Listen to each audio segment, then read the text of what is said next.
అందులో భాగంగా ఇప్పటికీ ఒక 22 స్కూల్స్ వరకు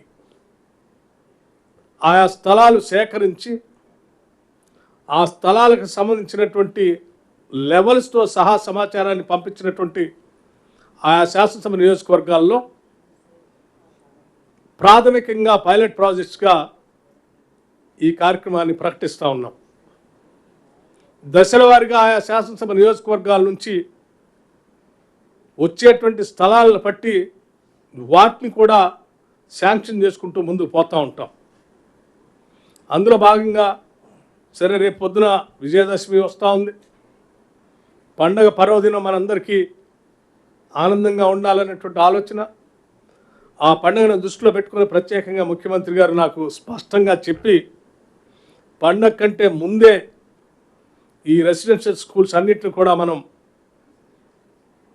భూమి పూజ కార్యక్రమాన్ని చేసి కన్స్ట్రక్షన్ యాక్టివిటీ చేపట్టేటట్టుగా త్వరితగతిన నిర్ణయం జరగాలని చెప్పి ప్రత్యేకంగా వారి దృష్టి సారించి వారి సందేశం ఇచ్చి తద్వారా వారి పర్యవేక్షణలో వీటన్నిటిని ఏర్పాటు చేసి ఈరోజు మీ ముందు ఈ ప్రజెంటేషన్ని ఇవ్వబోతూ ఉన్నాం. దయచేసి ఆ ప్రజెంటేషన్ అన్నిటిని కూడా ఒక 10-12 నిమిషాల మధ్యలో ఉండేటువంటి ప్రజెంటేషన్ని మీరందరూ వీక్షించడమే కాదు, నేను మీడియా సంబంధించిన మిత్రులందరికీ విజ్ఞప్తి చేస్తూ ఉన్నాను. ఇది మన రాష్ట్రం, మనందరి రాష్ట్రం.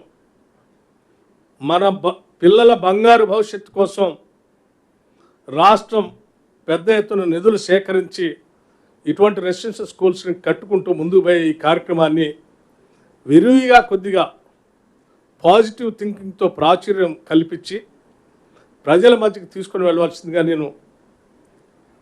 మీ అందరికీ నేను విజ్ఞప్తి చేస్తూ ఉన్నాను. అట్లాగే ఆ మీడియా సంస్థల యజమానులకు కూడా విజ్ఞప్తి చేస్తూ ఉన్నాను.